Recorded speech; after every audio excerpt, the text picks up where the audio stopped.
Don't you hate it when you wake up to a print job that's 17 hours and it looks like this, or like this? These are the problems I've been having with the Adventurer 4 ever since I got it, and I still haven't found the right settings for it. So I've had this printer for about 3 to 4 days and done various test prints on it. I've run into 4 or 5 failed prints already out of maybe the 6 or 7 that I've done. So I'm going to share with you 7 things that went wrong with this printer, and maybe a few more if they arise while I'm filming this video.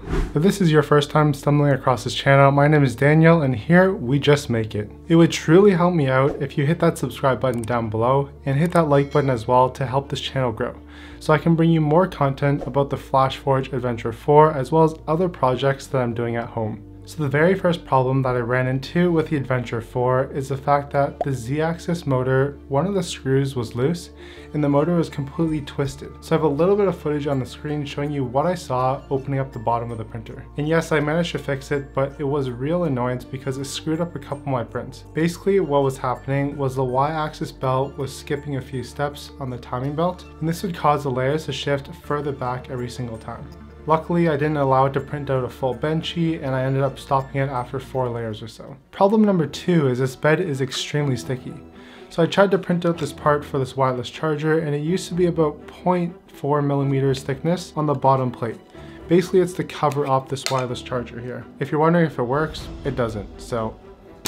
But trying to get this part off the print bed was practically impossible. With glass beds, it should be fairly easy to come off, but with this build tack, it is extremely sticky, and not even using a knife worked. So what I had to do was heat the printer bed up to about 80 degrees Celsius and take my putty knife and really just jam at the print. And this is what happened on the first one, this is what happened on the second one. I even tried to adjust my leveling where I adjusted the print head level maybe about 0.1 or 0.2 millimeters above the bed, and that still didn't even solve the problem. And then I also printed out these calibration cubes, and they were pretty hard to get off.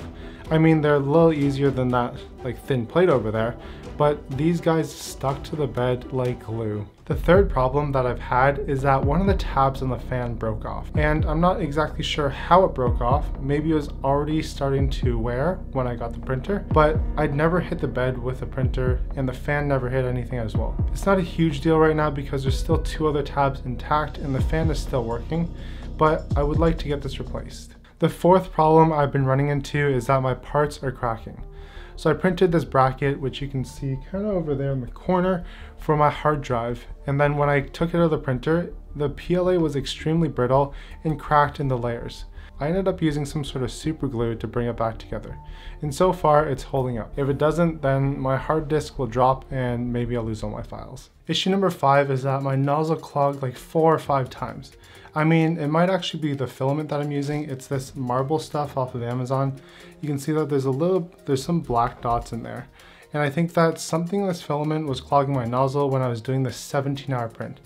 I've been trying to get it to work since yesterday, and I've had 5 or 6 failed prints for this little undermount shelf I'm making for my desk. And last night at 3 AM, I had the worst clog ever that it took me about an hour to do. Basically, I ended up using a piece of 10 gauge wire and one of those strands inside, and I had to stick it up the nozzle to unclog it. Before, when I was unclogging the nozzle, all I had to do was just take a strand of PLA, some pliers, and push down really hard into the extruder, and whatever was clogging the nozzle ended up just shooting through, and there's a blob of filament that fired down onto the bed. Problem number 6 that I found, maybe not too big of an issue if your printer never has failed prints, but I wasn't able to start my print on a different layer.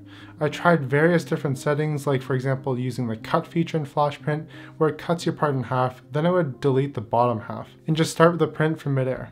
However, when the printer started, it would start to come down, bring the nozzle down, and all of a sudden it would go past the part and move forward and about to hit the part.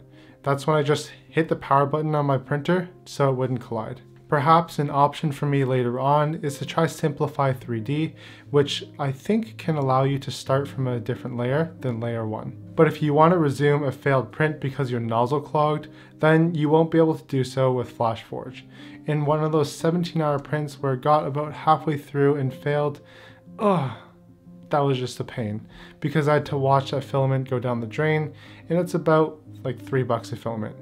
I mean, I'm cheap, so $3 is quite a bit. I have a bit of a programming background as well, so I tried to edit the G-code, but looking at the G-code file or the .gx file, It's just a bunch of binaries, so it honestly doesn't make any sense at all.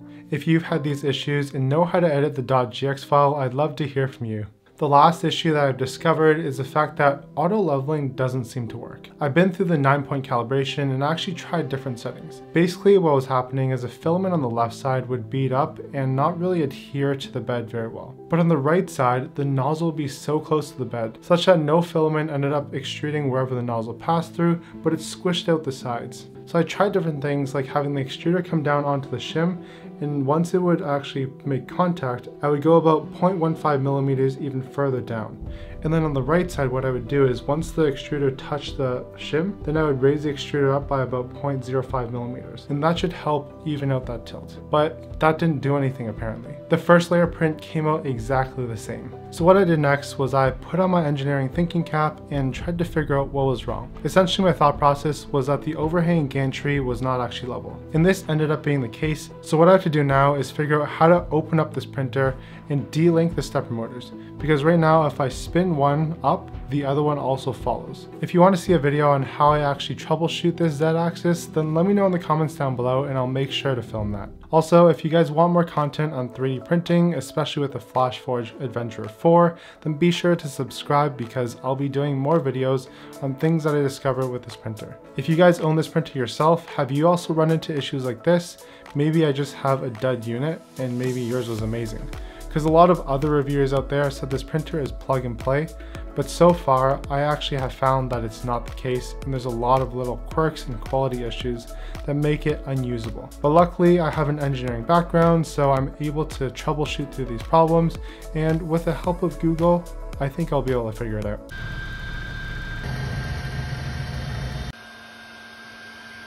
Yeah, another failed build, and what happened here? If you want to check out my original review on the printer, the unboxing, as well as my first print on it, then I've got that video right up here. And that's a wrap. Thank you. You like my new 3D printer?